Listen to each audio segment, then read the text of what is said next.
Hi everyone, welcome back to my YouTube channel. ನೀವು ಯಾವತ್ತಾದರೂ garlic pepper ಚಿಕನ್ನ try ಮಾಡಿದ್ದೀರಾ? ಹಾಗಿದ್ರೆ ಈ ರೆಸಿಪಿನ ಖಂಡಿತ ಮಾಡ್ಕೊತೀನಿ. ತುಂಬಾ ಟೇಸ್ಟಿಯಾಗಿರುತ್ತೆ. ನಾನು ಫಸ್ಟು ಇದಕ್ಕೆ ಏನೇನು ರೆಡಿ ಮಾಡ್ಕೊತಾ ಇದ್ದೀನಿ ಅಂತಂದರೆ, ಒಂದು ಪ್ಯಾನ್ ಒಂದು ಹಾಫ್ kg ಅಷ್ಟು ಚಿಕನ್ ಹಾಕ್ಕೊತಾ ಇದ್ದೀನಿ.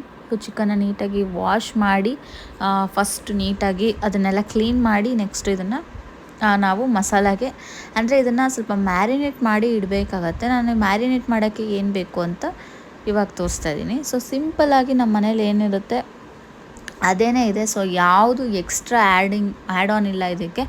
ಸಾಸು ಅದು ಇದು ಯಾವುದು ಆ್ಯಡ್ ಆನ್ ಇಲ್ಲ. ಸೊ ಇದಕ್ಕೆ ಫಸ್ಟು ನಾನು ಒಂದು ಸ್ಪೂನಷ್ಟು ಸಾಲ್ಟ್ ಹಾಕಿದೆ. ಸಾಲ್ಟ್ ಹಾಕಿದ್ಮೇಲೆ ಇದಕ್ಕೆ ನಾನು ಸ್ವಲ್ಪ ಅರಿಶಿನ ಹಾಕ್ತಾಯಿದ್ದೀನಿ. ಸ್ವಲ್ಪ ಅರಿಶಿನ ಮತ್ತು ಚಿಲ್ಲಿ ಪೌಡರು, ಒಂದು ಸ್ಪೂನಷ್ಟು ಚಿಲ್ಲಿ ಪೌಡರು ಮತ್ತು ಗರಂ ಮಸಾಲ ಪೌಡರು, ಒಂದು ಸ್ವಲ್ಪ ಪೆಪ್ಪರ್ ಪೌಡರು ಲಾಸ್ಟಲ್ಲಿ ಹಾಕ್ತಾಯಿದ್ದೀನಿ. ಇದನ್ನು ಏನಪ್ಪ ಅಂದರೆ ಚಿಕನ್ನ ನಾವು ಇದನ್ನು ಒಂದು ಮಾಡೋಕ್ಕೆ ಒಂದು 10-15 ಮಿನಿಟ್ಸ್ ಇದ್ದಾಗ ಇದನ್ನು ಚೆನ್ನಾಗಿ ಮ್ಯಾರಿನೇಟ್ ಮಾಡಿ ಇಟ್ಬಿಡೋಣ. ಒಂದು 10-15 ಮಿನಿಟ್ಸ್ ಆದರೆ ಸಾಕು. ಇದಕ್ಕೆ ನಾವು ನೆಕ್ಸ್ಟ್ ಇದಕ್ಕೆ ಫ್ರೈ ಮಾಡ್ಕೊಳ್ಬೋದು. ನಾನೊಂದು ಸ್ವಲ್ಪ ಇದಕ್ಕೆ ಗೀನ ಹಾಕ್ಕೊಂಡೆ, ಚೆನ್ನಾಗಿ ಮಿಕ್ಸ್ ಮಾಡ್ಕೊತಾ ಇದ್ದೀನಿ. ಇದನ್ನು ಚೆನ್ನಾಗಿ ಮಿಕ್ಸ್ ಮಾಡಿಕೊಂಡು ಇಟ್ಬಿಡೋಣ. ನಾವು ನೆಕ್ಸ್ಟು ಇದಕ್ಕೆ ಏನೇನು ಮಸಾಲ ಬೇಕು ನಾವು ಅದನ್ನೆಲ್ಲ ರೆಡಿ ಮಾಡ್ಕೊಬೋದು. ಇದನ್ನು ಮ್ಯಾರಿನೇಟ್ ಮಾಡಿ ಇಟ್ಬಿಟ್ರೆ ಫಸ್ಟೇ.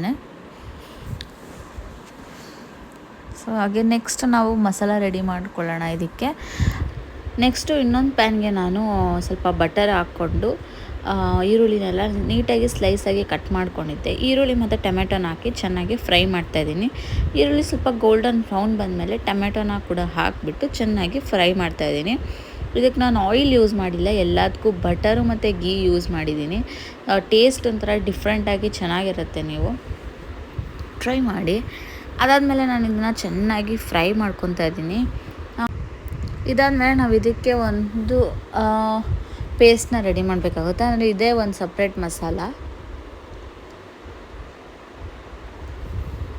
ಟೊಮೆಟೊನೂ ಚೆನ್ನಾಗಿ ಬೇಯಬೇಕು. ಇದಕ್ಕೆ ನಾನು ಬರೀ ಈರುಳ್ಳಿ ಮತ್ತು ಟೊಮೆಟೊನ ಅಷ್ಟೇ ಫ್ರೈ ಮಾಡ್ಕೊತಾ ಇದ್ದೀನಿ. ಮಿಕ್ಕಿದೆಲ್ಲ ನಾನು ಹಸಿದಂಗೆ ಮಿಕ್ಸಿಗೆ ಹಾಕ್ತೀನಿ.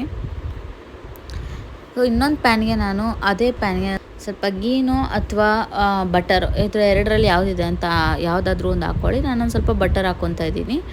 ಆ ಬಟರ್ ಹಾಕ್ಕೊಂಡು ಅದಕ್ಕೆ ನಾವೇನು ಮ್ಯಾರಿನೇಟ್ ಮಾಡಿ ಇಟ್ಟಿರ್ತೀವಿ ಚಿಕನ್ನು, ಆ ಚಿಕನ್ನ ನಾವು ಇದರೊಳಗಡೆ ಹಾಕ್ಕೊಂಡು ಚೆನ್ನಾಗಿ ಫ್ರೈ ಮಾಡ್ಕೊಳ್ಳೋಣ. ನಾನು ಒಂದು ಸ್ವಲ್ಪ ಜಾಸ್ತಿ ಹೊತ್ತೇ ಬಿಟ್ಟಿದ್ದೆ ಅದನ್ನು, ಒಂದು 10-15 ಮಿನಿಟ್ಸ್ ಮೇಲೆ ಆಗಿದೆ ಮ್ಯಾರಿನೇಟ್ ಆಗಿ. ಸೊ ಮ್ಯಾರಿನೇಟ್ ಆಗಿರೋ ಚಿಕನ್ನೆಲ್ಲ ನಾನಿವಾಗ ಬಟರ್ ಹಾಕ್ಕೊತಾ ಇದ್ದೀನಿ. ಇದು ಗಾರ್ಲಿಕ್ ಅಂತಂದರೆ ನಮಗೆ ಜಾಸ್ತಿ ಸ್ಪೈಸಿಯಾಗಿದ್ದರೆ ತುಂಬಾ ಚೆನ್ನಾಗಿರುತ್ತೆ.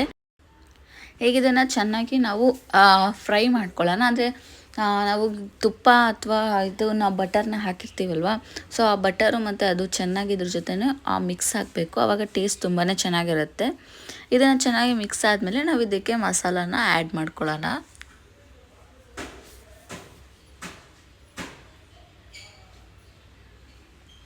ಇದು ಚೆನ್ನಾಗಿ ಇವಾಗ ಫ್ರೈ ಆಗ್ತಾಯಿದೆ ಚಿಕನ್ನು.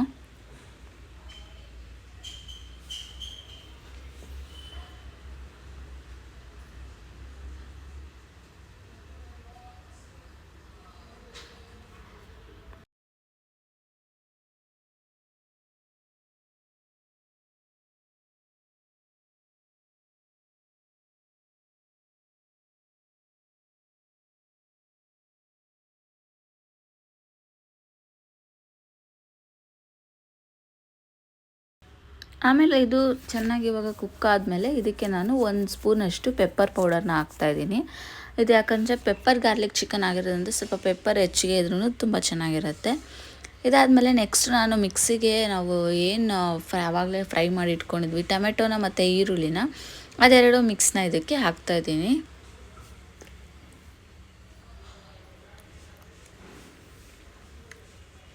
ಟೊಮೆಟೊ ಮತ್ತು ಈರುಳ್ಳಿನ ಇದಕ್ಕೆ ಮಿಕ್ಸಿಗೆ ಹಾಕ್ತಿದ್ದೀನಿ. ಇದನ್ನು ನೀಟಾಗಿ ನಾವು ಪೇಸ್ಟ್ ಮಾಡ್ಕೊಬೇಕು. ಹಾಗೆ ಇದ್ರ ಜೊತೆಗೆ ನಾನೊಂದು 5-6 ಮೆಣಸಿನ್ಕಾಯಿನ ಹಾಕ್ತಾಯಿದ್ದೀನಿ. ನಿಮಗೆ ಸ್ಪೈಸಿ ಜಾಸ್ತಿ ಬೇಕು ಅಂದರೆ ಇನ್ನೂ ಸ್ವಲ್ಪ ಜಾಸ್ತಿ ಹಾಕ್ಕೋಬೋದು ನೀವು. ಅದಾದಮೇಲೆ ಇದಕ್ಕೆ ಗಾರ್ಲಿಕ್ ಅಂದರೆ ಬೆಳ್ಳುಳ್ಳಿನ ಹಾಕ್ತಾಯಿದ್ದೀನಿ ಮತ್ತು ಒಂದು 2 ಎಲೆ ಕರಿಬೇವು ಸೊಪ್ಪನ್ನ ಹಾಕ್ತಾಯಿದ್ದೀನಿ. ಅದಾದಮೇಲೆ ನಾನು ಅದಕ್ಕೆ ಸ್ವಲ್ಪ ಕೊತ್ತಂಬರಿ ಹಾಕ್ತಾಯಿದ್ದೀನಿ.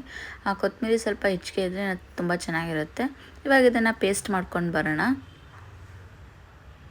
ಇದು ಪೇಸ್ಟ್ ಆದಮೇಲೆ ನೋಡಿ ಚಿಕನು ಚೆನ್ನಾಗಿ ಕುಕ್ ಆಗ್ತಾಯಿದೆ ಆ್ಯಂಡ್ ಟೇಸ್ಟಿಯಾಗಿರುತ್ತೆ. ಇದನ್ನು ಖಂಡಿತ ನೀವು ಮನೇಲಿ ಟ್ರೈ ಮಾಡಿ.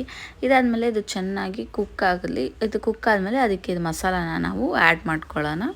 ಮಸಾಲ ಆ್ಯಡ್ ಮಾಡ್ಕೊಂಡ್ಮೇಲೆ ಚೆನ್ನಾಗಿ ಇದನ್ನು ಫ್ರೈ ಮಾಡೋಣ.